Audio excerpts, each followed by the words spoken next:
రక్షకుడు యేసుక్రీస్తు నామములో కూడి వచ్చిన దేవుడు గడిచిన పునరుద్ధారం నుండి ఈ దినం వరకు కూడా ఆయన సురక్షితమైన రెక్కల గౌరవలు మనం కలిసికాలని దాన్ని బట్టి ఆయన మనకు అనుగ్రహించిన ఆరోగ్యం బట్టి ఆయన మనకు అనుగ్రహించిన ఆయుష్కాలం బట్టి రెండు చేతులపైకి దేవుడికి స్తోత్రాలు చదిద్దాం. స్తోత్ర స్తోత్ర స్తోత్ర స్తోత్ర స్తోత్ర. గత వారంలో చూసినట్లయితే సమాధానం గురించి మనం కొన్ని మాటలు మనం ధ్యానించాము. సమాధానకరంగా ఉండడం ఆశీర్వాదానికి మూలంగా ఉంటుంది. అదేవిధంగా ఏదైనా మనం అర్పించేటప్పుడు మన తోటి వారితో కానీ లేదంటే మన సహోదరులతో ఎవరైనా విరోధ భావం కలిగి ఉంటే వెళ్ళి సమాధానం కోరాలని, అదేవిధంగా సమాధానార్థమైన నిబంధన మనకి జీవితంలో నెమ్మది కలిగించాల్సిందని ఇస్సాకుల గురించి కొన్ని మాటలు మనం తెలుసుకుని ఉన్నాం. అదేవిధంగా పరిశుద్ధ గ్రంథంలో సమాధానం గురించి కొన్ని విషయాలు గత వారంలో తెలుసుకోవడం జరిగింది.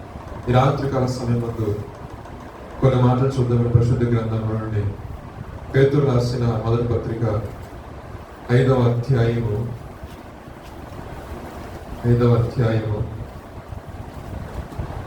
5వ వాక్యం ఒకసారి చూద్దాం. చిన్నలారా మీరు పెద్దలకు లోబడి ఉండుడి, మీరందరూ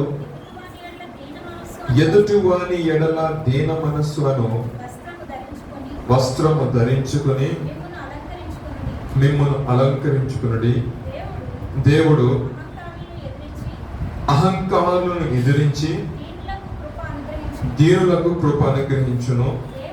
దేవుడు తగిన సమయమందు మిమ్మును హెచ్చించున్నట్లు ఆయన బలిష్టమైన చేతి కింద దేవునికి స్తోత్రం. హల్లెలూయా. మహాపరిశుద్ధుల గొప్ప తండ్రి, మీకు స్తోత్రాలు చెల్లిస్తున్నాము.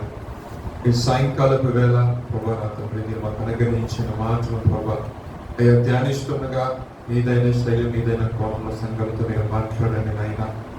ఏనాల పుత్రులను నిలబడి మాట్లాడుతున్న విధంగా ఎన్నికలేని వాడిని ప్రభా, యోగ్యతలేని వాడిని ప్రభా ఏనా తండ్రి మీ ఆత్మతో సంధించి ప్రభా నా తండ్రి అయా సంఘంలో కావలసిన శ్రేష్టమైన మాటలు ప్రభా అతను తద్వారా ఆత్మీయ జీవితంలో గొప్ప మేలుడు ఫలములు సంఘం అందించినట్లు నీ పరిశుద్ధమైన రాకడకు ప్రభా మీ సిద్ధపాటు కలిగి ఉన్నట్లు ప్రభా మీరే మాకు సహాయం దయచేస్తున్నామని యేసుక్రీస్తు వారి పరిశుద్ధమైన నామములో అడుగుచున్నాము తండ్రి, ఆమేన్. చదవబడిన లేఖన భాగాలు మనం చూసినట్లయితే చిన్నలారా మీరు పెద్దలకు లోబడి ఉండుడి అంటే చిన్నపిల్లలతో అంటే సంఘములకు చెప్తున్న మాట ఏంటంటే సంఘములకు దేవుడు కొంతమందిని ఏర్పరిచి ఉంటారు. ఎగ్జాంపుల్ చూసినట్లయితే మనం దైవజనం చూస్తాము, ప్రత్యేకమైన వందనాలు చెల్లించి వెళ్తాం. అయితే ఆ మాటకి రిఫరెన్స్ ఏం పోల్చేయబడుతుంటే పాత నిబంధన గ్రంథంలో లేవి కాకుండా 19:22 వాక్యం చూసినట్లయితే అక్కడ అంటారు, తల నెరిసిన వృద్ధులు ఒకవేళ మీకు ఎదురుపడినప్పుడు వారిని కొంచెం ఘనపరచండి అంటే ప్రత్యేకంగా నమస్కరించండి. కాళ్ళని బట్టి నమస్కారం చేయమని చెప్పట్లా, తద్వారా వారిని ఘనపరచండి, అది ఘనపరచడం మంచిది అని లేఖనం సెలవిస్తుంది. అందుకే చిన్నలారా మీరు పెద్దలని దేవుడు చిన్నలారా మీరు పెద్దలకు లోబడి అన్నట్టు. కొంతమందిని కొంచెం వయసు పైబడి వాళ్ళని చూస్తే కొన్ని చులకైన మాటలు వస్తూ ఉంటాయి. కొన్ని చులకైన మాటలు చాలా తీసి పారేసినట్లు మాట్లాడతాం. కానీ పరిశుద్ధ గ్రంథం సెలవిస్తుంది అటు వారిని ఘనపరచడం మనకు మంచిది. సందర్భం వచ్చింది కాబట్టి చెప్తాం. సో మనకి మన కుటుంబంలో కానీ మనం వెళ్ళే సంఘంలో కానీ కొంచెం పెద్దవారు కనపడినప్పుడు యాశుషుగా వచ్చి వెళ్ళిపోవడం కాదు, కానీ కొంచెం విష్ చేయడం కూడా మనకి చాలా మంచిది. దాన్ని ఏమంటారంటే దీన మనసు అంటారు. నేను చెప్పారు తగ్గిన అవసరం కాకుండా సంఘంలో పరిశుద్ధ గ్రంథంలో రాయబడిన మాట ప్రకారం చిన్నలైన మనము పెద్దలను గౌరవించడం మంచిది. ఇంకొక కోణంలో చూస్తే ప్రతి సంఘాల్లో ఇండిపెండెంట్ చర్చెస్ ఉంటాయి. మా ఊర్లో చిన్న చిన్న చర్చెస్ ఉన్నప్పుడు సంఘ పెద్దలు ఉంటారు.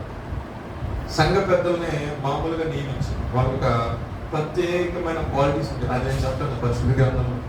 అంటే ఒక వ్యక్తి సంఘ పెద్దగా ఉండాలంటే అతనికి క్వాలిటీస్ ఉండాలి అని పరిశుద్ధులు రాశారు, సువార్త అందించిన సేవకులు కొన్ని మాటలు రాశారు. ఆ ప్రకారంగా ఉన్న వ్యక్తిని సంఘ పెద్దగా పెట్టాలి. ఆ సంఘ పెద్దగా ఉన్న వ్యక్తి ఏం చేయాలంటే, సంఘంలో అన్న చిన్న చిన్న కాకుండా మామూలుగా 4 మా ఇంటి ప్రార్థన రాలేదండి, వాళ్ళకి వెళ్ళారు, వాళ్ళకి మీరు సమయం ఇచ్చారు, మనం పట్టించుకోలేదు, అటువంటి విషయాలు వచ్చినప్పుడు ఈయన ఏంటంటే కొంచెం అప్లై చేస్తే ఎవరికి ఇబ్బంది కాకుండా సమాధాన యుగకరంగా సంఘాన్ని నడిపించాలి. అయితే చిన్నలైన మనకు చెప్తుంటే పెద్దైన వారిని మీరు గౌరవించాలి. దేవునికి స్తోత్రం, హల్లెలూయా. అయితే మన వాక్యం అది కాదు, కానీ దాని నడిచిన నుంచి మనం వాక్యం స్టార్ట్ చేసుకున్నాం. చదవండి. మీరందరూ యజమాని అన్న దేన మనసున్న వస్త్రము ధరించుకొని మిమ్మల్ని మీరు అలంకరించుకోండి. యేసుక్రీస్తును కలిగి జీవిస్తున్న మనము ఎటువంటి వస్త్రం ధరించాలి? దేన మనసు. దేన మనసు అంటే ఏంటని అడుగుతున్నాడు. దేన మనసు అంటే దిగాలుగా కూర్చోండి, నా కూడా కోసం ఉంటే బాగుంది, దీనత్వంగా అలాగే దేన మనసు అంటే మనం ఈ ప్లేస్ లో ఉన్నా వేరే ప్లేస్ లో ఉన్నా, ఈ రోజు ఉన్నా కలిమిలో ఉన్నా లేమిలో ఉన్నా, ఎలా ఉన్నా ఒకేలా ఉండాలి. దేవునికి స్తోత్రం. అంటే ఉన్నప్పుడు ఒక విధానం, లేనప్పుడు ఒకలా కాకుండా ఏ స్థితిలో ఉన్నా, దేన స్థితిలో ఉన్నా, సంపన్న స్థితిలో ఉన్నా యేసుక్రీస్తును కలిగి ఉన్నాం అనుకోండి, ఆటోమేటిక్ గా మనసు అనే దేవుడు మనకి అనుగ్రహిస్తాడు. ఆ దీన మనసు ఏం చేస్తుందంటే నిన్ను హెచ్చింప చేస్తుందని బైబిల్ చెప్తుంది. ఒకవేళ ఆ దీన మనసే లేకపోతే నీ యొక్క జీవితము ఏమైపోతుందంటే నాశనం వైపు వెళ్ళిపోతుంది. పరిశుద్ధ గ్రంథంలో, పాత నిబంధన గ్రంథం, రాజుల గ్రంథంలో గొప్ప గొప్ప రాజులు తమను తాము హెచ్చించుకొని దేవుడు ఆశీర్వదించిన తర్వాత గొప్ప పరిపాలన చేస్తూ తమను తాము హెచ్చించుకున్నప్పుడు కొంతమంది ఏమైపోతే గొప్ప కూలిపోయారు. అయితే కొంత సమయంలో మనకి శ్రమ వస్తుంది, లేదా కొంత దినాల్లో కొంచెం ఇబ్బంది వస్తుంది, శత్రువు అనేవాడు కాలు దూవుతున్నాడు అనే పరిస్థితులు ప్రవక్తల నోటి నుండి బయలుపరచబడినప్పుడు ఆ ప్రవక్తల మాటల్ని ప్రామాణికంగా తీసుకొని భయంతో, వణుకుతో దేన మనసు అనే వస్త్రాన్ని ధరించుకుంటే మనస్సును ఏం చేశారు? తగ్గించుకొని ప్రభు సన్నిధిలో ప్రార్థన చేసిన వ్యక్తులు ఆ యొక్క ఇబ్బందికరమైన, క్షేమకరమైన స్థితిలో నుండి వాళ్ళు తప్పించబడ్డారు. క్షేమం వేరు, క్షేమం వేరు, అది గుర్తుపెట్టుకోండి. సో కరువు గల దినాలు కావచ్చు, శత్రు భీతి నుండి వాళ్ళు తప్పించరు. ఒక మాట చూద్దాం చూడండి. పరిశుద్ధ గ్రంథంలోనే రాజు 2వ గ్రంథం 22వ అధ్యాయం 19వ వాక్యం చూసినట్లయితే యోషియా అనే ఒక రాజు కనపడతారు. 22వ అధ్యాయం 19వ వాక్యం ఏమనగా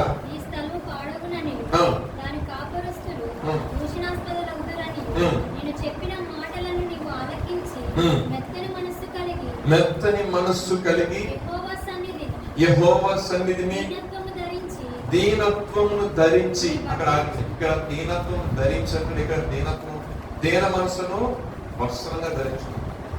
ఈ రాజు గారికి ఏం తక్కువైందని ఆయన అంట మందిరాన్ని శుభ్రం చేయని చెప్పినప్పుడు, మందిరం శుభ్రం చేస్తున్నప్పుడు, మందిరం మీద ఆసక్తి కలిగి జీవిస్తున్నప్పుడు ఆయన ఒక గ్రంథం కనపడింది. ఆ గ్రంథం చుట్టూ మొత్తం చదివారు. చదివిన తర్వాత ఒక గొప్ప విపత్తు, ఒక గొప్ప కరువు సంభవించబోతుంది, గొప్ప రాజ్యాలు వచ్చి రాజ్యాన్ని పాడు చేయబోతుంది. ఇందుకు కారణం ఏంటంటే దేవుడు ఏర్పరచుకున్న జనులు దేవుడు ఏదైతే చేయొద్దన్నాడో ఆ క్రియలు చేయటానికి మీరు సాహసించున్నారు. కాబట్టి నేను ఈ యొక్క రాజ్యం మీదకి పొరుగు దేశపు రాజ్యాలు తీసుకుని వచ్చి దీన్ని సంపూర్ణంగా కాల్చి వేస్తాను, సంపూర్ణంగా నాశనం చేస్తాను, మొక్కలు చేస్తాను. ఎందుకంటే నా పేరు పెట్టబడి నా జనాంగం నాకు సాక్షిగా ఉండాల్సింది పోయి నేను ఏదైతే క్రియలు చేయొద్దనో ఆ క్రియలు చేయడానికి సాహసించడం మాత్రం కాకుండా ఆ క్రియలను చేయడానికి నేర్చుకుంటాను, అభ్యాసం చేస్తున్నారు. ఆ పై అధ్యాయాన్ని చదువుకుంటూ ఆలోచన చేసి దేవుని నామానికి ఏం తీసుకొచ్చారంటే అవమానం తీసుకొచ్చారు. అయితే రాజు ఆ విషయాన్ని గ్రహించి దగ్గర ఉన్న మాస్టర్ గారు పిలిచినప్పుడు ప్రవక్తలో ప్రవచించే విధంగా, అదేవిధంగా ప్రవక్తులు ఉన్న వారు కూడా ప్రవచించిన విధంగా ఎవరైతే కరెక్ట్ ఇన్ఫర్మేషన్ ఇస్తారో వాళ్ళ దగ్గరికి తన దగ్గర ఉన్న సైన్యాధిపతుల్ని, తన దగ్గర ఉన్న పరివారం పంపించినప్పుడు ఆవిడ చెప్తున్న మాట ఏంటంటే, ఇదిగో నువ్వు మెత్తడి మనసు కలిగిన వ్యక్తిగా దేన మనసును ధరించుకున్నావు కాబట్టి నీ యొక్క రాజ్యము చేస్తున్న ఈ ఏలుబడిలో అటువంటి శత్రువు అనేవాడు నీ దేశం మీద కానీ నీ ప్రాంతం మీద కానీ నేను రానివ్వను. ఎందుకని మరలా చదువు మాట, ఎందుకంటే చదవనా? ఈ స్థలము పాడగుననియు ఉమ్. దాని కాపురస్తులు దూషణాస్పదులగుదురని ఉమ్. నేను చెప్పిన మాటలను నీవు ఆలకించి ఆలకించి మెత్తని మనస్సు కలిగి మెత్తని మనస్సు కలిగి యెహోవా సన్నిధిని దీనత్వము ధరించి నీ బట్టలు చింపుకొని బట్టలు చింపుకొని నా సన్నిధిని కన్నీళ్లు రాల్చితివి గనుక నా సన్నిధిని కన్నీళ్లు రాల్చితివి కనుక చేయు మనవిని నీవు చేయు మనవిని నేను అంగీకరించి దేవునికి ఉన్నాను. స్తోత్రం. హల్లెలూయా. చూడు, ఆయన రాజే కావచ్చు, అధికారి కావచ్చు, కానీ ఆ సింహాసనం మీద కూర్చొని పెట్టిన వ్యక్తి ఎవరండి? దేవుడు. ఒకరిని కూర్చొని పెట్టాలన్నా, ఒకరిని ఆ సింహాసనాన్ని దూరం చేయాలన్నా సర్వాధికారం ఎవరికి ఉందండి? దేవుడికే ఉంది. అయితే ఈ యోషియా జీవితం చూసినట్లయితే తన తండ్రి గారు కానీ తన పితరులు నడిచిన మార్గని నడవలేదు. అట్ని విడిచిపెట్టి దావీదు అనుసరించిన మార్గం నడిచాడు. ఆద్యం స్టార్టింగ్ లో ఉంటుంది.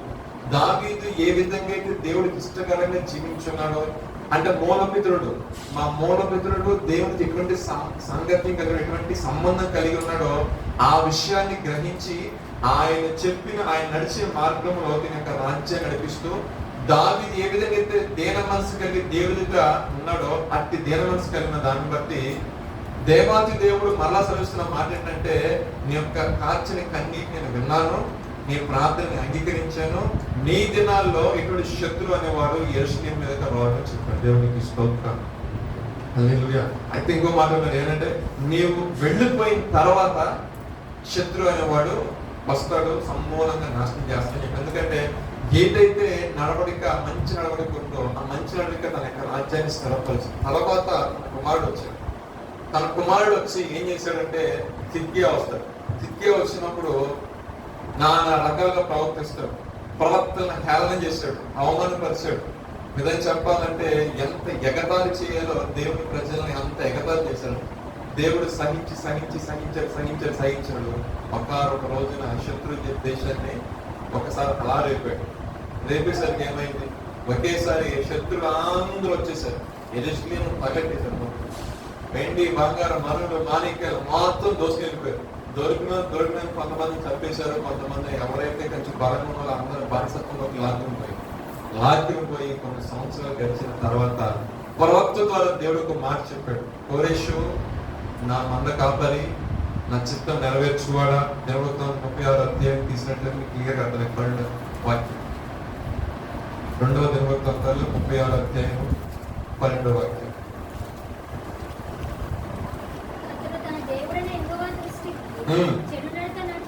నడుచుచు అక్కడ చూసినట్లయితే మనం చదివిన వాక్య సందర్భంలో 2 మాటలు చూసాం. దేవుడు దీన మనసు కలిగిన వారిని దేవుడు హెచ్చిస్తాడండి. ఫస్ట్ 2 అహంకారులుగా ఉన్న వారిని దేవుడు ఏం చేస్తాడంటే గద్దె నుండి దింపివేస్తాడు. ఈ 2 విషయాలు బాగా గుర్తుపెట్టుకోవాలి. మనల్ని ఆశీర్వదించిన తర్వాత అంటే మనం పర్సనల్ లైఫ్ కూడా దీన్ని ఏమంటారంటే అభివృద్ధి చేసుకోవాలి. మనం ఆశ్రయించబడిన తర్వాత మనలో అహంకారం వచ్చింది అనుకోండి, ఇలా తీసేయడానికి దేవుడికి క్షణం పట్టదు, నిమిషం పట్టదు. దీంట్లో మనం నేర్చుకోవాల్సింది ఆశ్రయించబడుతున్నప్పుడు ఇంకా దేవుళ్ళ ముందు కొనసాగబడాలి, ఇంకా ముందుకు వెళ్ళాలి. అది కాకుండా అహంకారం వచ్చేసింది అనుకోండి. ఇప్పుడు సిద్కియా జీవితం చదువుకుంటూ వస్తే తన తండ్రి నడిచినట్టు నడవలేదు అనుకోండి. దేవుని దృష్టికి ఎటువంటి నడక నడిచాడు? చెడు నడక నడిచాడు, ప్రవక్తలు హింసించాడు. సేవకులు వచ్చి నువ్వు చేస్తున్న తప్పయ్యా, నువ్వు ఇలా ఉండకూడదన్నా కూడా నా మాట మీరు వినాల్సిన అన్న విధానంలోకి పూర్తిగా వెళ్ళిపోయిన దాన్ని బట్టి దేవుని ప్రజలు ఎగతాళి చేస్తున్నప్పుడు దేవుడే సహించి అన్నాడు. చెప్పాడు కదా తండ్రితో, నువ్వు ఉన్నంత వరకు ఈ రాజ్యాన్ని కాపాడు. ఎందుకంటే నువ్వు దీన మనసు కలిగి ఉన్నావు, మెత్తటి హృదయం కలిగి, నా ఎదుటికి వచ్చి నువ్వు కన్నీరు వచ్చావు కాబట్టి నువ్వు ఉన్నంతకాలం నేను పట్టుకో. ఆ జ్ఞానం ఉన్న కుమారుడికి ఉండాలి కదా. సరే, తన మూలపితరుడి నుంచి తండ్రి నేర్చుకున్నాడు, కుమారుడు నేర్చుకోవాలి కదా. నేర్చుకుని పోగా ఇతను చేసింది ఏంటంటే, నెబుకద్నెజర్ ఒక రాజు ఏం చేశాడంటే, ఇతను రాజుగా చేశాడు. రాజు మీదే తిరుగుబాటు చేశాడు ఈ మహానుభావుడు. మీరు ఇంటిలో చదువు, ఆయన మీద తిరుగుబాటు చేస్తే ఇక ఆయన ఒళ్ళు మండిపోయాడు. ఈయన కామైపోయేసరికి ఏమైపోయిందంటే పక్కన ఉన్న రాజ్యాలన్నీ కూడా మన మీద రావటం. దేవుడు ఆనాడు ప్రవక్తల నోటి నుంచి ఏదైతే ప్రవచించాడో ఆ ప్రకారంగానే ఆ యెరూషలేము ప్రాంతం మొత్తం కూడా మూలం అంటే దేవుడు ఎంతైనా కరుణావాస్తవం గల దేవుడు కాబట్టి ఎవరైతే ఈ చెరలోకి వెళ్ళిపోయారో వాళ్ళందరూ మొర ఆయన రాజుని బట్టి మనం హింసిస్తావా ప్రభా, మమ్మల్ని ఒకసారి జ్ఞాపకం చేసుకోవాలని ప్రార్థన చేసినప్పుడు కోరేషన్ లేపడండి దేవుడు. కోరేషన్ లేపిన దేవుడు ఎవరైతే యెరూషలేముకి సంబంధించిన మనుషులు ఉన్నారో వారందరూ వెళ్ళి మరలా మీ యొక్క యెరూషలేము దేవాలయాన్ని కట్టుకోండి, మీకు రాజు నియమించబడతాను చెప్పాడు. దేవునికి స్తోత్రం, హల్లెలూయా. ఈ మాటలు చెప్పడానికి కారణం ఏంటంటే మనల్ని దేవుడు అంచెలుగా ఆశీర్వదిస్తాడు. అది 100% జరుగుతుంది. యేసు క్రీస్తులోనికి నువ్వు ఎప్పుడైతే అడుగు పెట్టావో, మారు మనసు పడింది, అదేవిధంగా పాప క్షమాపణతో నువ్వు ఎప్పుడైతే బాప్తిసం తీసుకొని ఆ రక్షణను నిర్లక్ష్యం చేయక భయముతో వణుకుతూ కొనసాగిస్తున్నప్పుడు దేవుడికి ఒక ప్రీతికరమైన వ్యక్తిగా మార్చబడతావు. ఈ ప్రీతికరమైన వ్యక్తిగా ఎప్పుడైతే మార్చబడతావో, మార్చబడిన తర్వాత దేవుడు ఏం చేస్తాడు, నిన్ను ఆశీర్వదిస్తాడు. ఆశీర్వించిన తర్వాత నీ యొక్క పేరు అంటే నీ యొక్క నేము ఫేమ్ అంటారు కదా, అదంతా కూడా ఆ ప్రాంతం అంతా కూడా ఆయనే పరిమళ సువాసనగా వ్యాపకం చేస్తాడు. ఇది సత్యం. అందరి జీవితంలో ఇయ్యాల కాకపోయినా 10 రోజుల తర్వాత లేదా 10 సంవత్సరాల తర్వాత ఈ సాక్ష్యం అనేది నీ నోటి నుంచి వస్తుంది. ప్రభు నన్ను దీవించాడండి, ప్రభు బట్టి మేము ఆశ్రయించబడ్డాము. మరి ఈ టైం గ్యాప్ లో ఎందుకంటే మా శత్రువు అంతా శోధించాడు, మిమ్మల్ని ఎంత ఇబ్బంది పెట్టారంటే ఈ టైం గ్యాప్ లో దేవుడు శత్రువుతో మాట్లాడతాడు. ముందు ఎవడైతే నీకు డీల్ చేస్తున్నాడో, ఎవడైతే నీ గురి ఎక్కువ పెడుతున్నాడో, ఎవడైతే నిన్ను నిందలకు అవమానాలకి పాత్రగా చేయాల ఆలోచిస్తున్నాడో, ప్రభు ఏం చేస్తాడంటే నువ్వు ప్రార్థించమ్మా, నీ పన్ను కానిస్తున్నాడు, అయ్యా పన్ను కానిస్తున్నాడు, నేను నీ శత్రువుతో మాట్లాడు. దేవుడు వెళ్తాడు, 4 మాటలు మాట్లాడి వినకపోయింది అనుకోండి. ఐగుప్తులు దేవుడు చెప్పాడు నా ప్రజలు విడిచిపెట్టి ఎనపోగా వాళ్ళ ఇష్టానుసారంగా ప్రవర్తిస్తున్నప్పుడంట ప్రభు ఒకసారి చేయెత్తినాడు. శేఖరంలో మాట ప్రభు చేయెత్తి జస్ట్ ఇలా అన్నాడు అంతే. ఏమన్నాడు, ఆయన చెయ్యి చాపి ఇలా అన్నాడు అంతే. అనేసరికి ఐగుప్తీయుల్లో ఉన్న పురుషులు స్త్రీల వంటి వారైరని రాసింది బైబిల్ గ్రంథం. ఎలా మార్చబడ్డారంట పురుషులు కాస్త ఎలా మార్చబడ్డారు చెప్పాడు దేవుడు. చెప్పాడు చెప్పిన మాట గొప్పసరికి అక్కడ రాయబడిన మాట, ఐగుప్తులో ఉన్న పురుషులందరూ కూడా స్త్రీలాగా మార్చారు. అంటే అప్పుడు దాకా మాట తీరు విధానం ఎలా ఉండేదంటే ఒక ఆధిపత్యం ఉండేది. మనం కూడా చూస్తూ ఉంటాం బస్ స్టాప్ లో కొంతమంది డబ్బులతో విమర్శించకూడదు కానీ వాళ్ళు వచ్చి డబ్బులు అడుగుతూ ఉంటారు, ఉంటే అనిస్తాను లేదు, అలా మార్చబడ్డారు. అంతే మరి, అంతే కదా. ఏమన్నా చెప్పండి సార్ ఎవరైనా చెప్పడానికి ఏం లేదు. అంటే దేవుడు తాను యోచించిన ఆలోచన కన్నా ఏదైనా ఒకడు వ్యతిరేకంగా ప్రవర్తిస్తే ఆ వ్యతిరేకంగా ప్రవర్తించే వ్యక్తిని ఆయన సంహరించడం ఆయన ఇష్టం కాదండి, ఆయన టైం ఇష్టం. అక్కడ ఆయన పర్పస్ ఆయన ప్రజలను ముందు నడిపించారు. అది చూసిన జనానికి ఒకసారి కంగుదిని ఈ ప్రజల వద్ద ఈ ముద్ర ఇస్రాయేల్ మొదలు పంపించేసేయండి, మన రాజ్యం నుంచి మొదలు తోసేయండి, అసలు వీళ్ళ వల్ల ఇబ్బంది అవుతాయి. మనం వాళ్ళకి ఇవ్వాలని ఇచ్చేయండి, అమ్మ మీకు ఏం కావాలో తీసుకెళ్ళాలంటే వాళ్ళు ఎంత జీవితకాలం ఎంత కష్టపడ్డారో, ఎంత నలిగిపోయారు, ఎంత దీనత్వంగా, ఎన్ని కొరడాలు దెబ్బలు పడతాయి, ఎంత అవమానం చేసినా వాళ్ళు సహిస్తూ వాళ్ళకి రావాల్సిన జీతం కంటే కూడా చాలా తక్కువ ఇస్తున్నప్పుడు కూడా వాళ్ళు బతుదేరు కోసం చేసిన 12 నిమిత్తం దేవుడు సమస్తాన్ని చూశాడంట. చూసి ఏ విధంగా చేత నా ప్రజలకు న్యాయం తీర్చాలి, వీళ్ళు కలిగిన దీన మనసును బట్టి వాళ్ళందరూ కూడా బలిష్ఠుడు నా రెక్కల కిందకి వస్తున్నారు కాబట్టి వీరి విషయంలో సహాయం చేయాలని దేవుడు ఆలోచించాడు. కాబట్టి వాళ్ళు ఆ ప్రాంతం నుంచి విడిచి వచ్చేటప్పుడంట కొల్లలుగా ఎంతైతే వాళ్ళ జీవితకాలం ఎంత సమకూర్చుకున్న సరకున్న సంపదతో దేవుడు వారిని పంపించడం జరిగింది. మాటలు చెప్పడానికి ఉద్దేశం ఏంటంటే, ఒకవేళ నీ విషయంలో నీ యొక్క దీన మనసును చూసి చులకనగా మాట్లాడే వాళ్ళు ఉంటారు ఖచ్చితంగా. మనం తగ్గించుకొని ప్రభు కొరకు బ్రతుకుతున్న సమయంలో విమర్శించే వాళ్ళు లేకపోలేదు. అయితే నువ్వు ఆ సమయంలో నువ్వు కారుస్తున్న కన్నీటిని అంట ఆయన వింటాడంట. దేవునికి స్తోత్రం, హల్లెలూయా. ఆ వినటం మాత్రమే కాదండి, దేవుడు నీకు సహాయం చేస్తాడు. దానికి సహాయం చేస్తాడంట ఒక రుజువు అక్కడ చూపించాడు. యోషియా జీవితంలోనే గొప్ప రుజువు కనపడింది. ఈ రోజున వారి కంటే ఆనాడు యేసు ప్రభు వారు లేరు, కానీ మన పక్షాన విజ్ఞాపన చేయడానికి, మనకి బలాన్ని సమకూర్చడానికి, మనల్ని తన ఆత్మతో నింపు నడిపించడానికి తన కుమారుని యేసుక్రీస్తు మనకు అనుగ్రహించారు. కాబట్టి ఉచ్చరింప సఖ్యం కాని మూలుగులతో ఆ ఆత్మ మన పక్షాన ఏం చేస్తుంది? విజ్ఞాపన చేస్తాం. ఒకవేళ ప్రార్థన చేయడం రాకపోతే ఏ విధంగా ప్రార్థన చేయాలో కూడా ఆ పరిశుద్ధాత్మను మనకి మన యొక్క అప్పుడు కాల్చుకోరు కన్నీరు. ఆ కన్నీటినంట వృధాగా పానడు. నాకు ఒక ఆశ్చర్యం వేసింది. నా కన్నీరంతా ఆయన దగ్గర గుడ్డిలో పెడుతున్నాడు. చాలా ఆశ్చర్యం వేసింది. అసలు మనం వృధాగా పోతే కన్నీరు అనుకుంటాం, కానీ అది చాలా విలువైన దేవుల పానడు. దాన్ని చూసినప్పుడల్లా అసలు ఈ కన్నీటి కారణంగా అసలు వేదం కలిసి అంటారు కదా. మనమైతే మన కాలేజ్లో ఒక్కొక్కరు పెట్టుకుంటారు. అది చూసినప్పుడల్లా అది గుర్తొస్తాడు. అలాగే మన ఇబ్బందికరమైన పరిస్థితికి, మనం వెళుచున్న దుఃఖ సంద్రంలో ఎవరు దీనికి కారణమైన ఆ కన్నీరు చూసినప్పుడల్లా దానికి కారణం జ్ఞాపకం వస్తాను. తండ్రి వారు ఏం చేస్తారు? దాన్ని మ్యాక్సిమం ట్రై చేస్తాడు తీసేయడానికి. మరలా ఇలా కన్నీరు పాలు తల్లిదండ్రులు మనం దుఃఖిస్తాం కూడా సంతోషంగా ఉంటారు. ఇంకోళ్ళు చెప్పండి, సంతోషంగా ఉంటారంటే వాళ్ళు సాటిస్ఫై అవుతారు చెప్పాలి. అలాగే ఎవరు ఉండరు. కానీ లోకంలో తల్లిదండ్రులు ఎంత రకంగా ఆలోచిస్తున్నారంటే, తల్లి గర్భంలో పిండంగా రూపించిన వాడు, మన గురించి ఒక ప్రణాళిక కలిగిన దేవుడు, మన విషయంలో సహాయం చేయటకు సమర్థుడు. ఆమేన్, హల్లెలూయా. సో దీన మనస్సు మనం కలిగి ఉన్నట్లయితే గొప్ప జయాన్ని చూస్తాం. తండ్రి దీన మనసు కలిగిన దాన్ని బట్టి తన రాజ్యంలో ఏ ఒక్కరూ కూడా ప్రభు యొక్క ఆగ్రహానికి గురి కాకుండా తన రాజ్యాన్ని కాపాడుకున్నాడు. కుమారుడికి వచ్చేసరికి అహంకారిగా ప్రవర్తించాడు. పరిశుద్ధంగా రాయబడిన మాట అనేది.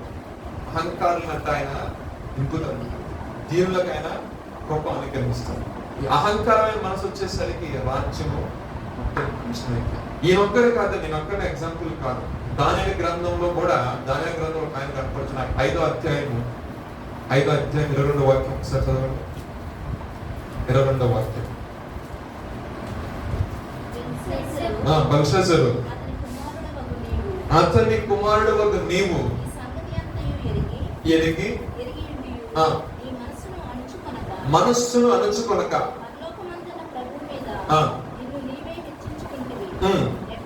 ఎట్లనగా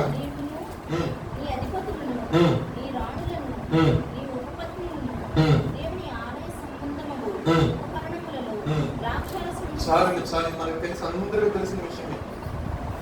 నెబుకద్నెజర్ కొడుకు బెల్షస్సరు కదా, ఇతను చేసిన పని ఏంటంటే, అందుకంటే అతని కుమారుడు వద్ద నీవు అంటూ స్టార్ట్ చేశాడు అవర్స్. కానీ ముందరకి చదువుకుంటున్నారు అనుకోండి, ఇంకా కొంచెం తర్వాత చెప్తుంది దాని గురించి. అయితే ఈయన చేసిన పని ఏంటంటే, దేవుని సన్నిధిలో ఉన్న ఉపకరణాలన్నింటినీ తీసుకుని వచ్చేసి తన సొంత ఇంటి ప్రయోజనం కొరకు వాడుకుంటాడు.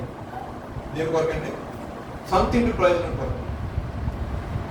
ఎవరైతే పరిశుద్ధంగా లేరో వాళ్ళందరూ వచ్చి పరిశుద్ధమైన వస్తువులు పట్టుకొని దాంట్లో పోసుకుని దాంట్లో తాగేసరికి దేవుని ఉగ్రత తన మనస్సును అంచుకోనక, దేవుని యొక్క సత్ప్రవర్తన కలిగి జీవించక, ఇతను ఏం చేశాడంటే, నా ఇష్టానుసారం జీవిస్తానని అడిగి కాబట్టి బిహేవ్ చేసిన దాన్ని బట్టి ఇమ్మీడియట్ గా మేనే టేకే ఉపాసన ఒక హస్తం ద్వారా రాయబడటం జరిగింది. దేవుడిని లెక్క చూశాడయ్యా, లెక్క చూస్తే నువ్వు తాసులో తేలిపోయావు, ఇక నీ రాజ్యం ఉండదు, నువ్వు ఉండవు, మొత్తం కొట్టువే పడతావు, నీకంటే మీ నానే మెరుగు.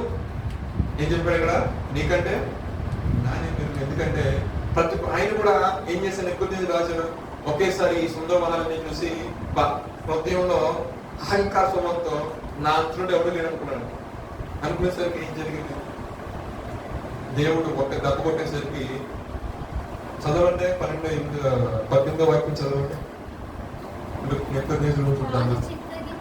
రాజు చిత్తగించుము, మహోన్నతులకు దేవుడు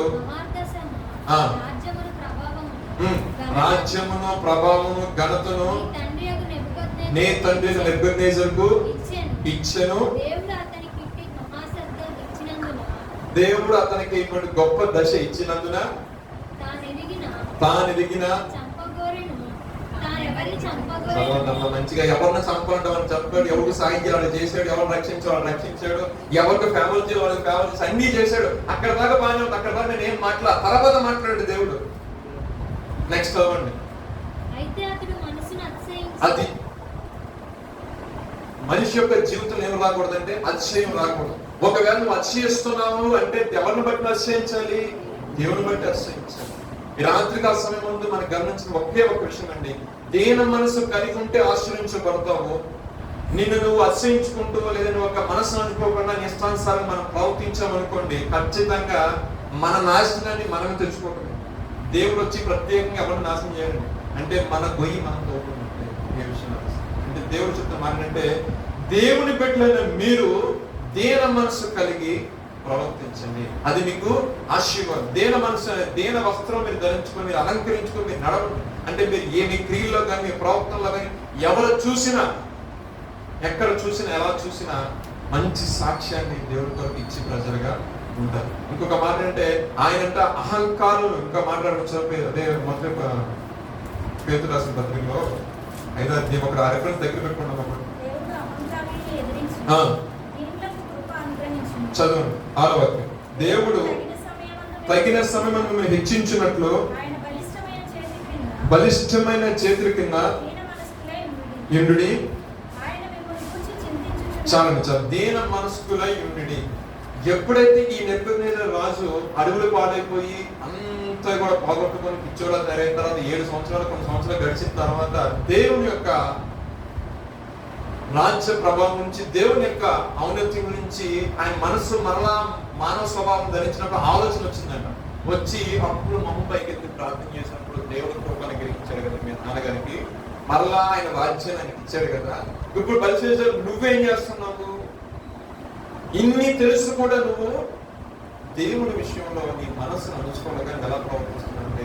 ఇష్టానుసారం ప్రవర్తిస్తున్నావు. కాబట్టి ఒక రాజ్యం అనేది, సింహాసనం అనేది, ఈ ప్రభుత్వం అనేది ఎంతో కథలోంచి చూసి దేవాలయం ఇక్కడ రాజ్యమైన ప్రభుత్వం ఏదైనా మన యొక్క ఆత్మీయ స్థితి, మన యొక్క ఆత్మీయ స్థితిలో మన నానాటికి మన ప్రభు ప్రభుత్వం కొలను అందించాలంటే మరి ముఖ్యంగా ప్రభులోకి మెత్తడి మనసు కలిగి, మంచి స్వభావం కలిగి, మంచి ఆలోచన కలిగి, దేవునికి ఇష్టమైన ప్రీతిగా పాత్రగా మార్చబడుతూ కేవలము ప్రార్థనకు వచ్చి పాటలు పాడి వాక్యం వేసి వెళ్ళిపోయే వాళ్ళకి కాకుండా దేవుని ఆత్మచేత నింపబడుతూ ప్రార్థన చేస్తున్నప్పుడు ప్రార్థనకు ప్రతిఫలం దేవుడు నాకు ఇస్తాడు అనే నమ్మకం, విశ్వాసంతో మనం ఇవన్నీ కలగాలంటే నా ప్రభు కలిగిన దేన మనసు మనం కలిగి ఉంటాం. ఆ దేన మనసు మనకు కలిగి ఉండకపోతే ఈ రకం నష్టాలు వస్తాయి అని చెప్పడానికి ఇప్పుడు ఈ హిస్టరీలో తీసుకెళ్ళి. ఓకే, ఒకవేళ అదే దేన మనసు మనం కలిగి ఉన్నాం అనుకోండి, ఆశీర్వాదము కోతులు మన జీవితాలకి వస్తూనే ఉంటాం. ఇప్పుడు చూద్దాం ఒక మాట, చింత యావత్తు కూడా ఆయన ఏమన్నారంటే, మీరు దేని గురించి మీరు చింతించవద్దు, కానీ మీ చింత యావత్తు మనం ఏదైనా ఒక విషయం మనం ఆలోచిస్తాము, అదే రిపీటెడ్ గా వస్తాము కదా మైండ్, ఏమవుతుంది, ఏంటో ఎలా ఏంటి ఆ నిరీక్షణ కలిగి ఏదైతే ఒక దుఃఖము కలిగి చింతిస్తూ ఉంటాం. చింతిస్తూ ఉన్నప్పుడు ఆ చింత ఏం చేస్తుందంటే మనిషి యొక్క ఆరోగ్య స్థితిని దిగజేస్తూ ఉంటుంది. ఆ చింత ఏమైపోతుందంటే దుఃఖం, ఆ దుఃఖంలో ఉన్న బాధ, అనేక రకమైన రోగాలు అయిపోతుంది, అది తీసుకెళ్ళిపోతుంది. కానీ మనకు గమనించి చూసుకుంటే పరిశుద్ధ గ్రంథంలో భక్తి చేసిన దేవుని చేత ఏర్పాటు చేయబడిన వ్యక్తులకే ఇటువంటి శ్రమ వచ్చాయి. మనకు భాషలు, పరిభాషలో ఇటువంటి చింతని మన యొక్క దుఃఖంతో మనం పోల్చుకున్నట్లయితే దావీదు యొక్క జీవితం రావాలంటే భయంకరమైన దుఃఖం. సిక్లాగ్లో ఉన్నప్పుడు అతని పరివారము, అతని రాజ్య సంబంధాలు అందరినీ కూడా శత్రువులు వచ్చేసి మొత్తం తీసుకుని వెళ్ళిపోయారు, భార్యలతో బిడ్డలతో సహా. వెళ్ళిపోయినప్పుడు ఆయన ఒక్కడే దుఃఖించడం కాదు, అక్కడ ఉన్న వాళ్ళు అందరూ కూడా దావీదు రాజు కూడా చంపేద్దాం అన్నట్టు అందరూ ఏకమైపోయారు. అసలు ఎంత కీడందర కారణం నువ్వే దావీదు, నిన్ను చంపేసి మన దరిద్రం పోతరా బాబు అని దావీదు ఏ మనిషికి చెప్పుకోలేక తన దుఃఖంతో ప్రభు సన్నిధిలో ప్రార్థన చేశాడు. ప్రభుని బట్టి ఫస్ట్ ధైర్యం తెచ్చుకొని ఎప్పుడు తెప్పించి నేను వెళ్ళి నా ప్రజల్ని, నా బిడ్డల్ని, నాకు పోయిన వారందరినీ, నాతోటి వారి యొక్క సంతానాన్ని తెచ్చుకోగలని ప్రభు దగ్గర విచారణ చేసినప్పుడు ప్రభు మాట్లాడేమన్నాడంటే, ఖచ్చితంగా నిశ్చయముగా వారన్నింటిని నువ్వు తిరిగి పొందుతావు. వెంటనే దావీదు ఏం చేశాడంటే పరిగెత్తాడు. తనకున్న వారిని తీసుకొని చుట్టూ 600 తీసుకొని పరిగెత్తుకుని దాంట్లో అప్పటికే అలసిపోయిన 200 దగ్గర ప్రజలు ఉన్నారు. సరే మీరు 200 వాళ్ళని నమ్మకంగా తీసుకుని వెళ్ళే మార్గం మధ్యలో దేవుడు చూడండి, దేవుడు చెప్పాడు కాబట్టి దేవుడు సహాయం చేస్తాడు. దేవుడు నీకు విడుదల కలిగి చేస్తానంటే ఏదో ఒక రూపంలో దేవుడు ఖచ్చితంగా విడుదల కలిగి చేస్తాడు. ఆ సైన్యంలో వచ్చిన వాడికి ఒక ఆరోగ్యం బాలని చెప్పేసి అలా వదిలేశాడు. జ్వరం వచ్చినాడు, వాడు తిండి తిప్పలకు పడుకుంటే దావీదు ఆహారం పెట్టిన తర్వాత దావీదు చెప్పాలి, నేను పలానా చెప్పాను. వాళ్ళని అడిగాడు, నువ్వు ఎక్కడ బాబు అంటే పలానా ప్రాంతం నుంచి మేము ఇక్కడికి వచ్చాము, ఇంకో మా యొక్క యజమానుడు మా యొక్క సైన్యము మొత్తం కూడా ఉన్న ఈ ప్రాంతంలో సిక్కులలో అందరిని కూడా మేము పక్కన ప్రాంతంలో అందరం కూడా మేము అన్ని తీసుకున్నాము, ఇలా తీసుకుని వెళ్ళిపోయారు, పలానా ప్లేస్ లో ఉన్నారు, నేను చూపిస్తారా, నన్ను చంపుకుంటా అని చెప్తే చూడండి, మనకి మార్గము చూపించడానికి, మనకి జయాన్ని ఇవ్వటానికి దేవుడు ఏం చేస్తారంటే ఒక వ్యక్తిని ఆల్రెడీ ఆయన నియమించుకున్నాడు. మనం ఏంటంటే చింతతోనో మనోవేదనతోనో దుఃఖంతో మనం ఏంటంటే ప్రభువా నాయన అనగాలి, ప్రభు సన్నిధిలో ఏ రకమైన సహాయం నాకు కలిగజేస్తాను, నిరీక్షణతో ఎదురు చూస్తున్నాను ప్రభా, నీ సహాయం లేకపోతే నేను ముందుకు వెళ్ళాలి. ఆ మాటలు చూడండి, మొదటి సమయంలో గ్రంథం 36వ వాక్యంలో ఆ మాట, దావీదు ఎంతో దుఃఖాలు, దావీదు ఒక్కడే కదండి, అక్కడ మిగతా వాళ్ళందరూ కూడా ఇక ఏడవటానికి ఏడుపోసి ఎంత రకంగా ఏడాలో ఇంటికి చదువుకోండి, ఎన్ని రకాలుగా ఎంత బలంగా ఏడ్చినారు, అంత బలంగా ఏడ్చి అయిపోయింది. ఏం లేదు జీవితంలో, ఎందుకు రాజు ఎందుకు సంఘంలో దేవుడు బట్టి ధైర్యం మనకున్న పరిస్థితుల్లో ఒకసారి ఏం చేస్తాయంటే ఇక ఏమీ లేదు, ఇక అనవసరం అనుకున్న సిచ్యువేషన్ లో మనకు పక్కన ఉన్న వాళ్ళు మనల్ని డిమోటివేట్ చేస్తున్నప్పటికీ కూడా కొంచెం నిస్పృహల మధ్యలో మనం వాక్యం వెళ్తున్నప్పుడు మనం అనుకోవాలి, మన భక్తి మనకు ధైర్యం పుట్టించాలి. నువ్వు చేస్తున్న ప్రార్థన మనకి ఏం చేయాలంటే మనకి ధైర్యం పుట్టించాలి. నువ్వు ఆరాధిస్తున్న దేవుడు మనుషులందరూ విడిచిపెట్టినప్పటికీ, నాలుగులందరూ విడిచిపెట్టినప్పటికీ, చివరికి మనతో ఉన్న వాళ్ళే మనం ఏదో చూపించి అసలు దీనంత కాలం నువ్వు అన్నప్పటికీ కూడా దావీదుని బట్టి నేర్చుకోవాల్సిన విషయం ఏంటంటే దేవుడైన యెహోవాని బట్టి అతను ధైర్యం తెచ్చుకున్నాడు. తన యొక్క భక్తి జీవితాన్ని దేవుడు ఏ విధంగా నడిపించడం, తన యొక్క ఏమంటారు దీని యొక్క ఆత్మీయ స్థితినే కావచ్చు, తన యొక్క రాజ్య విషయంలో దేవుడు ఏ విధంగా సింహాసనం ఎక్కించుకున్నాడో అవన్నీ ఆయన తలపోసుకున్నాడు. అక్కడ రాయబడలేదు, కానీ నేను అనుకుంటున్న విషయం అవన్నీ తలపోసుకొని ఆ గొలియాతుని చంపిన విషయం, ఆ సింహాన్ని చించిన విషయం, ఇవన్నీ ఆయన తలపోసుకుంటాడు. తలపోసుకొని వీటన్నిటి విషయాల్లో నాకు సహాయం చేసిన వారు ఒక ఆయన ఎవరు, శివము గల దేవుడు. ఆయన బట్టి ఆయన ధైర్యం తెచ్చుకొని ఎక్కువని తెప్పించి అక్కడ దేవుడి విచారం చేశాడు. ఆ యొక్క ఇబ్బందులు, ఆ కష్టంలోనే కన్నీటితో ప్రార్థన చేసినప్పుడు ఖచ్చితంగా నేను జయమిస్తానన్నప్పుడు అనుకోని విధంగా ఆ శత్రువులో ఒకటి జ్వరం రావటం ఏంటి, వాడిని పడిపోవటం ఏంటి, వాడి మార్గం చూపించడం ఏంటి, వెళ్ళారు నిజంగా గొప్పగా అక్కడ వాళ్ళందరినీ తీసుకున్నారు. అంత మాత్రమే కాకుండా ఆ ప్రాంతం నుంచి 4 ప్రాంతాల నుంచి వాళ్ళు మిగతా ప్రాంతాలు అందరినీ దోచుకుని వచ్చారు కదా, ఆ సంపద అన్ని కూడా ఒకసారి పెట్టుకొని ఇక జల్లు ఏం చేస్తారని తిని తాగుతూ నాటి మారుతున్నప్పుడు దావీదు వెళ్ళాడు. మొత్తం అందరినీ కూడా సమూలం చేసి నాశనం చేసి అక్కడ ఉన్న సంపద మొత్తం తీసుకొని ఎవరినైతే వీళ్ళు తీసుకెళ్ళి వాళ్ళ భార్య పెట్టిన సంతానం అందరూ కూడా దావీదు తీసుకుని తప్పుకుంటారు. అంటే చింత వల్ల మనకు ముందుకు మనం వెళ్ళేది, కానీ మన చింత యావత్తు ఆయన మీద వేయాలన్నమాట. మన యొక్క జీవితంలో ఇబ్బంది కష్టం వచ్చినప్పుడు అయ్యా ఈ యొక్క శ్రమని, ఈ యొక్క ఇబ్బంది నేను తనలేను కదా, నా చింత యావత్తుని దేని విషయం కృంగిపోను, దేని విషయంలో కన్నీరు భయం అయిపోతున్న సమస్త మీద దేవుడు కాబట్టి నా నిరీక్షణకు ఆధారమైన దేవా నీకే నేను మొరపెడుతున్నాను, నీవే నాకు సహాయం చేయవాడు అని నువ్వు ఆయన పాదాలు పట్టుకున్నప్పుడు దేవుడు ఆశ్చర్యకరంగా నీకు సహాయం చేయడానికి ఒక వ్యక్తి ఖచ్చితంగా చెప్తాడు. ఆమేన్. హల్లెలూయా. మానవ యొక్క విశ్వాసంతో, మానవ యొక్క నిరీక్షణ దేవుడు కలిసి మన పట్ల కార్యం జరిగిస్తుంది. ఇంకో మాట చూద్దామండి, ఇంకొక మాట కింద చదువుకుంటాను.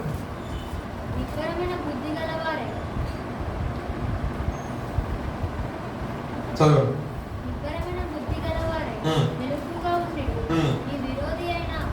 మీ విరోధి అయిన అపవాది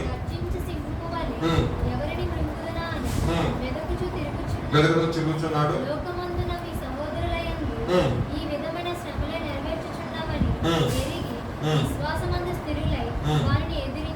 చాలు చాలు. ఈ మాటలు చూసినట్లయితే ముందా చూసిన దాంట్లో చింత గురించి చూసిన అదే సమయంలో ఒక మాట కూడా జ్ఞాపకం చేద్దాం. కొత్త నిబంధన నుంచి యేసుప్రభు గారి ధోనిలో ఉన్నప్పుడు ధోని మునిగిపోతుంది, బోధకడానికి చింత లేదా అన్నారు, గాలి మార్చారు.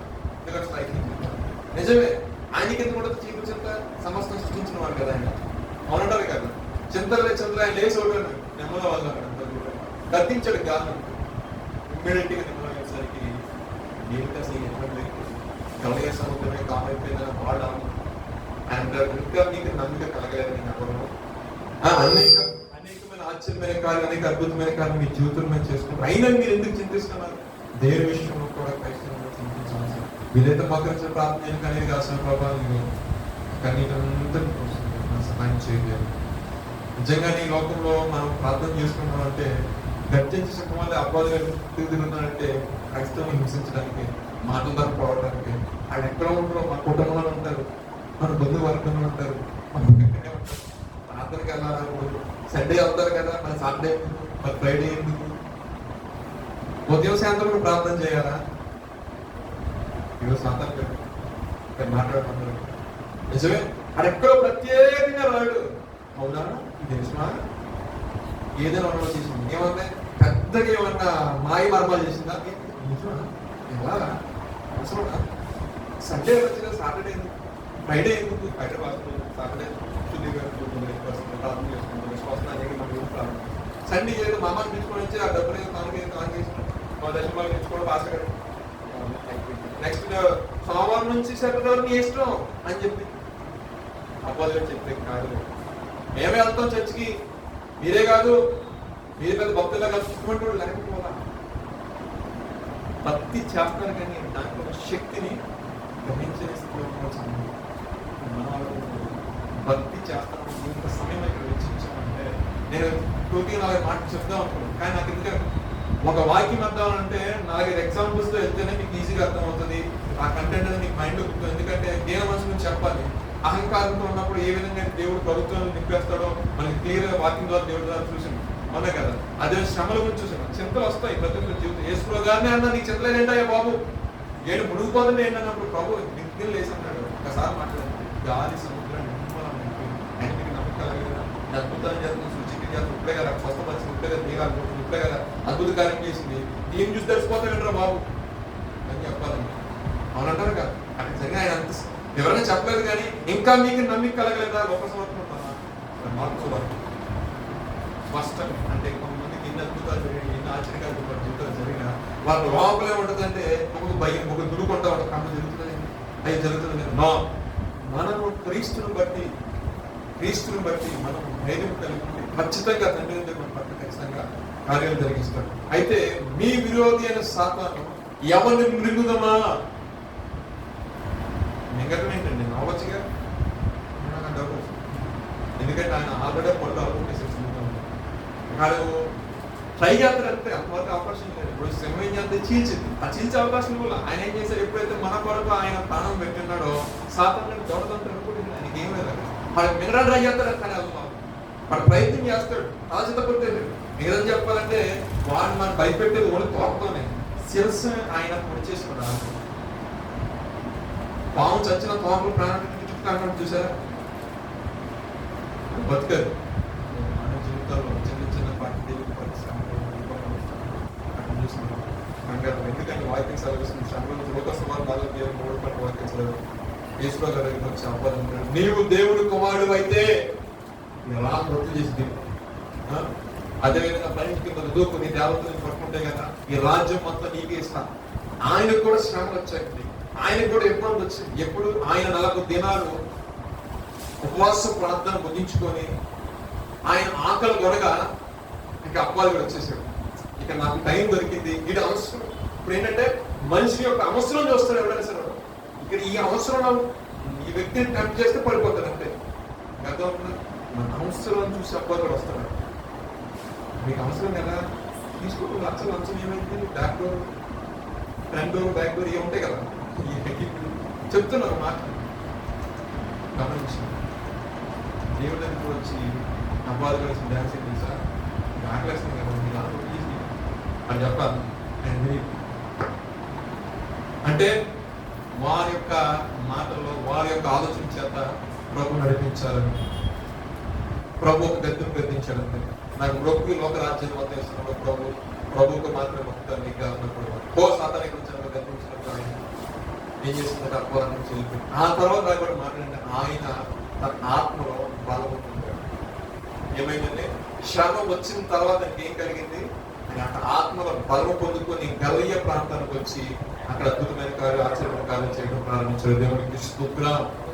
అంటే శ్రమలు ఇబ్బందులు మన జీవితం ఎందుకు అలౌ చేస్తున్నాడు దేవుడు అంటే శోధించబడిన తర్వాత నువ్వు సువర్ణంగా మార్చబడతావు. అంత మాత్రమే కాకుండా నువ్వు బలాన్ని పొందుకుంటావు, నువ్వు శక్తిని పొందుకుంటావు. అవునంటారు కదా, ఆ శక్తి ఆ బలం పొందుకున్న తర్వాత ఎంత దూరమై ఎంత భారమైనా సరే ముందుకెళ్ళిపోతుంది. చాలా మంది సేవకులు గొప్ప గొప్ప సేవకులు దగ్గరికి అంటారు, అబ్బో మేము ఎన్నో సేవలు అనిపించామండి, ఎన్నో ఇబ్బందులు అనిపించామండి. కానీ దేవుని యొక్క బలం చేత దేవుని యొక్క శక్తిని బట్టి ఈ స్థితిలో అంటే ఆ శ్రమలో ఆ ఇబ్బందులు రాకపోతే దాని విలువ అనేది. ఇంకొక మాట చూద్దామండి. యోహాను రాసిన మొదటి యోహాను 16 వాక్యం చూస్తుంటే, లోకంలో మీకు శ్రమ కలుగును, ఆయనను మీరు ధైర్యం తెచ్చుకోండి, నేను ఆల్రెడీ లోకాన్ని జయించి ఉన్నాను. అంటే ఈ లోకంలో ఉన్నప్పుడు మనకు కొన్ని శ్రమలు ఇబ్బందులు అనేవి వస్తూ ఉంటాయి. నీకు రాలేదా, నాకు రాలేదా, అక్కలకు రాలేదా, అమ్మలకు రాలేదా, ప్రతి ఒక్కరికి వస్తాయి. కానీ మనం గుర్తుంచుకోవాల్సింది ఆయన ఆల్రెడీ ఆ లోకాన్ని జయించారు. అంటే భూ సంబంధమైన శ్రమలు ఉంటాయి, కొన్ని ఉంటాయి. అవి ఏంటంటే మనకై మనము ఏ రకంగా ఆలోచించుకొని దాన్ని సపరేట్ చేసుకోవడం ఆ జ్ఞానం కూడా దేవుడు ఇస్తాడు. అన్ని విషయాల్లో నేనే నిలబడి మా పిల్లలకు అన్ని ఇదే చేస్తాను అనుకోండి, రేపు నేను లేనప్పుడు వాళ్ళ పరిస్థితి ఏంటి, ఇంకోటి వచ్చే క్లాస్లో ఏం చేస్తాను. కానీ దేవుడు మన దేవుడిని సార్ మన చేతులతోనే దానికి సొల్యూషన్ తీసుకొస్తారు. దేవుడికి స్తోత్రాలు. హల్లెలూయా. ఎందుకంటే రేపొద్దున అటువంటి ప్రాబ్లం అన్నప్పుడు నువ్వు వెళ్ళి వాళ్ళకి నువ్వు దేవుడు చేస్తాను. ఆయన గొప్పతనం, ఆయన లోకాన్ని జయించిన శ్రమలు ఇబ్బందులు కష్టాలు ఉపద్రవాలు రాక మానవ మహాశ్రమల నుంచి తర్వాత మన పరలోక రాజ్యాలు ఉంటుంది అని పరిశుద్ధ గ్రంథం రాయబడి శిష్యులతో మాట్లాడే పరిశుద్ధ గ్రంథం. కొన్ని శ్రమలు కొన్ని ఇబ్బందులు వస్తాయి, కానీ మన జీవితం చూసి మనము కుంగిపోకూడదు. ఎందుకంటే ఆయన ఆల్రెడీ లోకాన్ని జయించినాడు కాబట్టి శ్రమలను చూసి మనం భయపడిన అవసరం కింద చదువుకుంటాను. అదే మాట మొదటి పేరు 10వ వాక్యం. మిమ్మల్ని పిలిచిన సర్వకృపానిధియగు దేవుడు కొంచెం కాలం మీరు శ్రమ పడిన మీదట తానే మిమ్మల్ని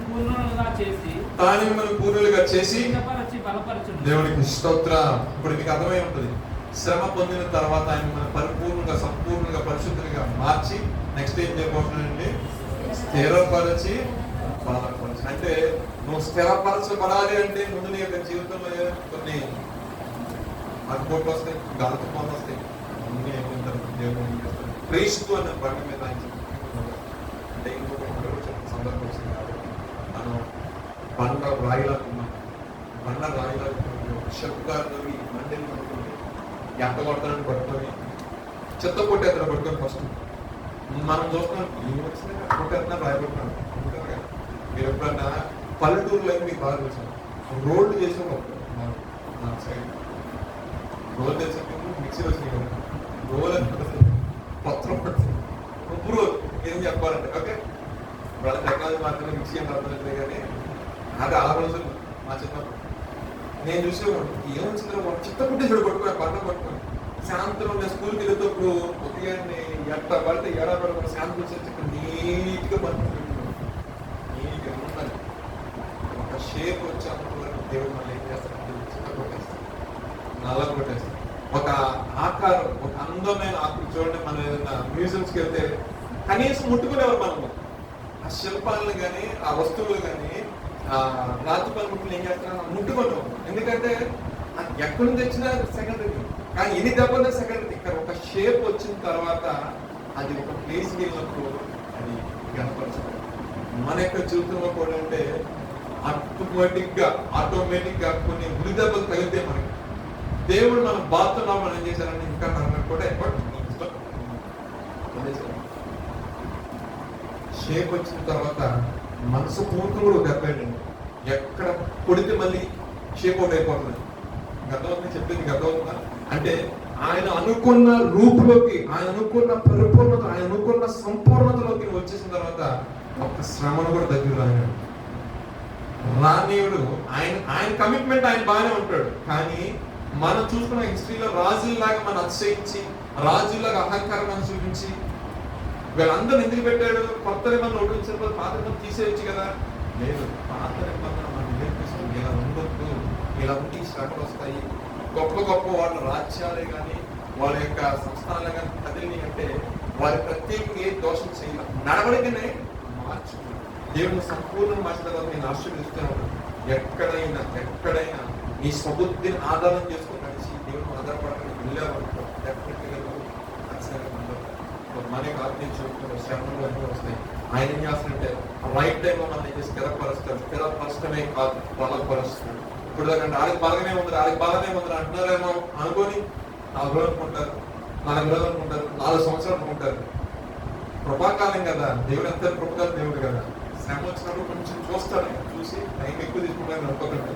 కొంచెం ఆయన అసలు నువ్వు నిలబడతావా లేదా అంటే ఒక కాన్ఫిడెన్స్ ఉంది. క్యాండిడేట్ పర్వాలేదు. ప్రతి కంపెనీలో ఒక ప్రొఫెషన్ పీరియడ్ ఉంటుంది. ఈ 6 నెలలు పక్కన వేసుకుంటా అసలు ఈ వర్క్ తట్టుకుంటాడా, కొంచెం ఇబ్బందికర వర్క్ వస్తే ఉంటాడా ఉండడా. ఈ 6 నెలలు అయిపోయిన తర్వాత ఒక మెయిల్ వస్తుంది ఏంటంటే ఈ ప్రొఫెషన్ పీరియడ్ అయిపోయిందయ్యా, నువ్వు రెగ్యులర్ అయిపోయావు. ఈ 6 months ఫ్రేమ్ లో మన ఇష్టానుసారం మనం ఉన్నాం అనుకోండి, చెప్తాను అన్నమాట. అవుతామా, రెగ్యులర్ అవుతామా, అర్థమవుతాం. మనిషి మన ఆత్మీయ జీవితం కూడా దేవుడే ప్రశ్న. శ్రమలో ఇబ్బందులు ఇవన్నీ వస్తున్నప్పుడు మనం ఏం చేయాలంటే, ప్రభు మనకు తోడుగా ఉన్నాడు, ఏది చేయగలిగిన సమర్థుడు, ఏ విషయంలో మనకు సహాయం చేస్తాడు. మన ఆయన ఏమంటాడు, దీన మనస్సులై బలిష్టమైన దగ్గరికి మనం వెళ్ళిపోవాలంటాడు. ఆయన కింద మనకు క్షేమం ఉన్నది, ఆశీర్వాదం ఉన్నది. దేవుడి కొద్దిమంది ఆశీర్వదించుకుంటాం. ఆమె ప్రార్థన చేసుకుంటాం.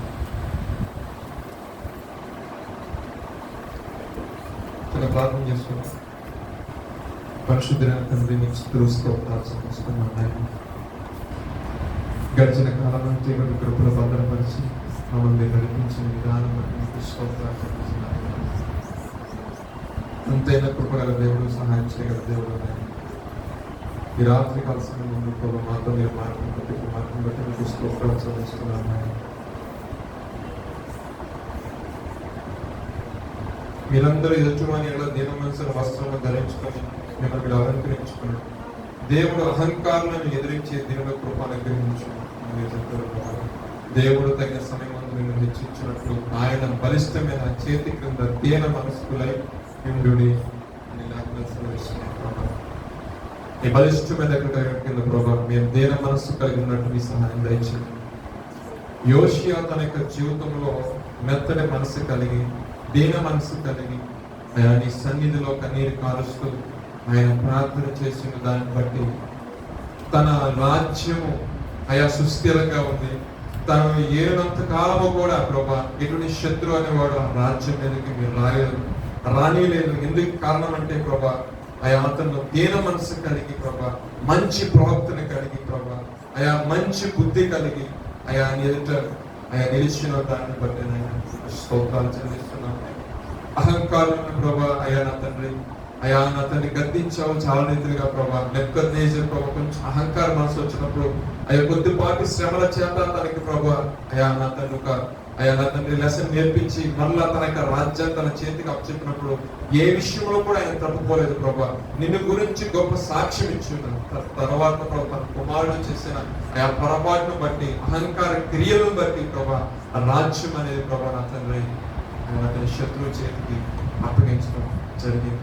ప్రియ తండ్రి, అహంకారంతో ప్రభా ఉండకుండా ప్రభా దీన మనసు కలిగి, మంచి ప్రవర్తన కలిగి, సద్భక్తి కలిగి ప్రభా మీ ఎందు ప్రభా ఎదిరించిన భాగ్యాన్ని మాకు అనుగ్రహించండి.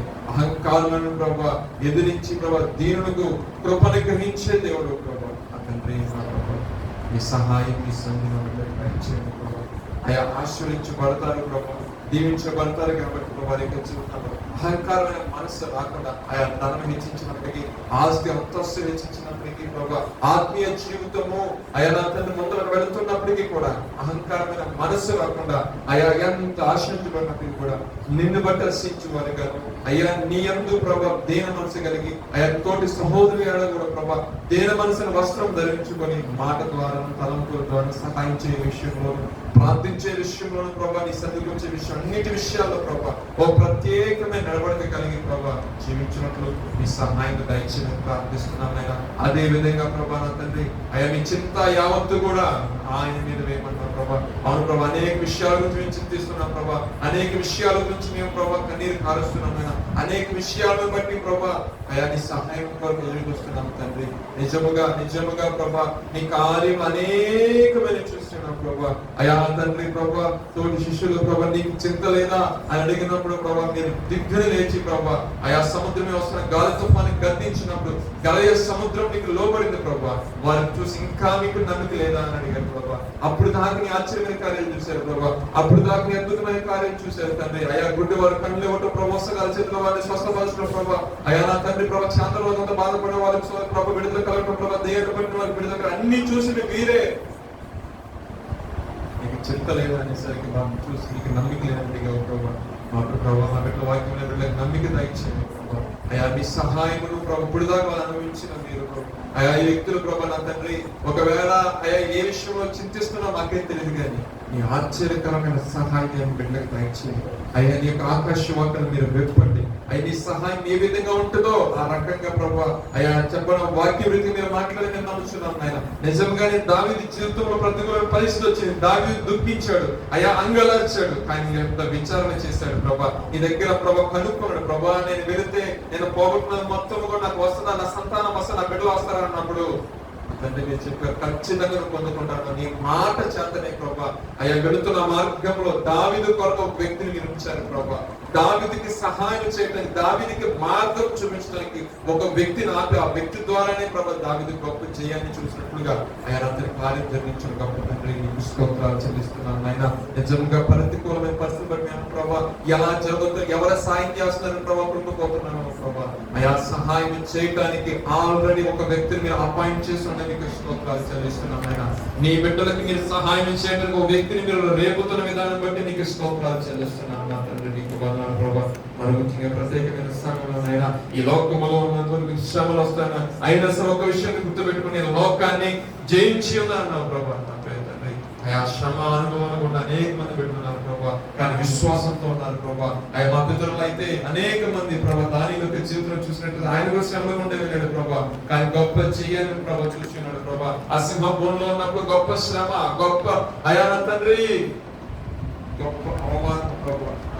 సహాయం చేసేవారు ఎవరు లేరు ప్రభా. నీ బిడ్డగా ప్రభా ఎంతో ప్రభా నా తండ్రి ప్రతికూలమైన పరిస్థితి అయినా సరే ఆయన తీసుకోవచ్చు.